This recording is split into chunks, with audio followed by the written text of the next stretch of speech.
So what do you do with yourself at this point? You know, you're not working with Chief Keef no more. You're not really working with Durk or Louie, I think, at this time. What do you continue doing? Uh, well, I'm still working with King Louie at this time. Louie had kind of just said we just gonna shoot as many videos as possible, and we did that. You know, we shot like probably shot like 15 videos for King Louie, like including the Tony video, the Lil Bibby King Louie video. He was just busting people through the door that whole time. Like I never heard of Dreezy before Louie. Now Dreezy and Louie got a song together. I'm shooting a video. Now I never heard of Lil Bibby. He like, bro, we need to shoot with him. We shot a video with Lil Bibby. That doing numbers. Like that's my most viewed video on my channel is the King Louie Lil Bibby How We Move video. And I had no idea it was gonna do that crazy, but I just noticed how Louis was moving, was continuously introducing new artists through him uh, to the world. You know what I mean? I end up getting close with uh, their whole management team, and shout out to John Monopoly. He ended up taking me under his wing. He's responsible partially for Kanye West too. I think he's still managing him, but just a good dude, man. And it was crazy to work with John and have him, put me in places where I could make more money and shit like that. Like Louis has looked out for me in so many different ways. Even put me on tour with him with Chance the Rapper, following them around. That was back in 2017.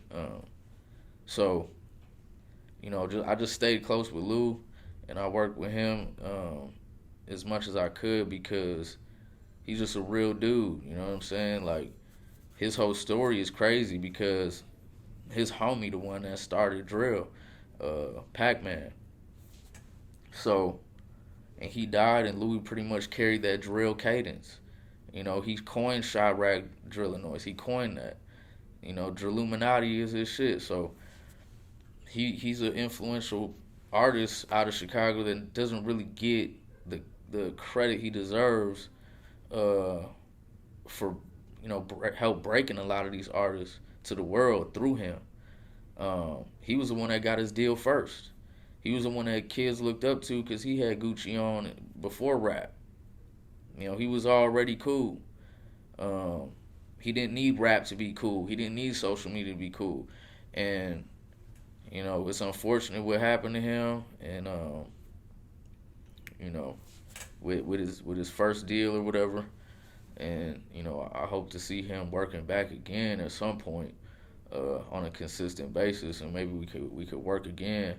But I just feel like that dude, he the one that really is a sound. You know what I'm saying? That live and die in Chicago. That's not that's not regular drill. It's kind of like he's telling a story.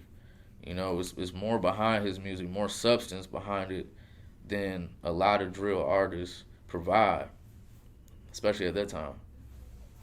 Why did Louie and Durk fall out? Do you know? Uh, Louis and Dirk fell out.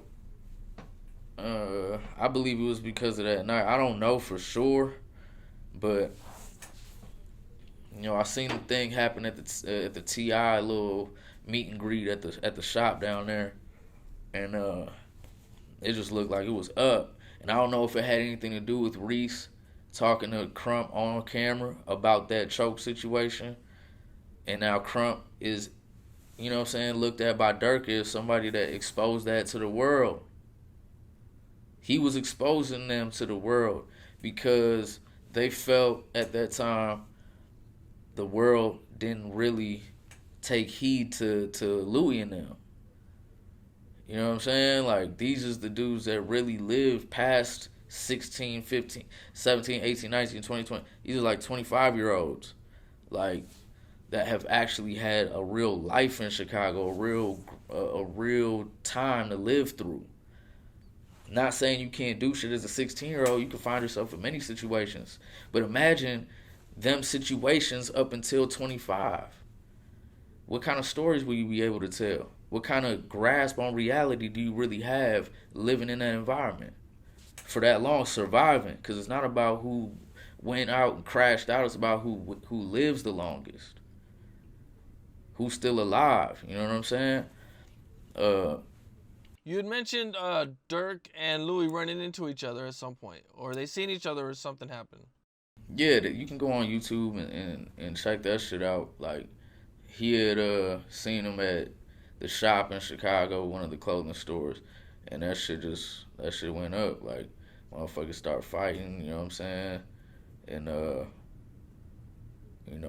that's when things got real hot against in that situation between them. And then ever since then, it's just been Krump going at him. You know what I mean? Until he passed away, like so it's unfortunate that had happened. Because he was a real stand up dude. He would always be authentic and not switch up over much. You know what I mean? In the time that I knew him, he's a real stand up dude. Um, and it's just crazy how he went out, man. You can't really just really put yourself out there and just continuously diss the dead and do that and attack people all the time. And people got brothers and sisters and cousins and uncles, and shit just crazy, man. It's crazy. Like I didn't want him to go out like that because he could have rapped for real. He could really rap. You know what I'm saying? Like, and he could have had a career doing that and fed his family, fed his kids. You know what I'm saying, through this shit. So it was just unfortunate how he went out, but that's what living in Chicago will do to people. That's what being incarcerated will do to people. You know what I'm saying? Like, that shit normalizes it. Motherfuckers get callous to it. And, motherfuckers probably got PTSD from a lot of the shit that they see. So to see the reactions of people and see what's going on every day. I was there for like 2 weeks staying with Louie. I felt like I was there for like 6 months, all the shit that I seen. People you seeing one minute alive, dead the next. Like, and that's just normal. You know what I'm saying? It's just normal. It's crazy.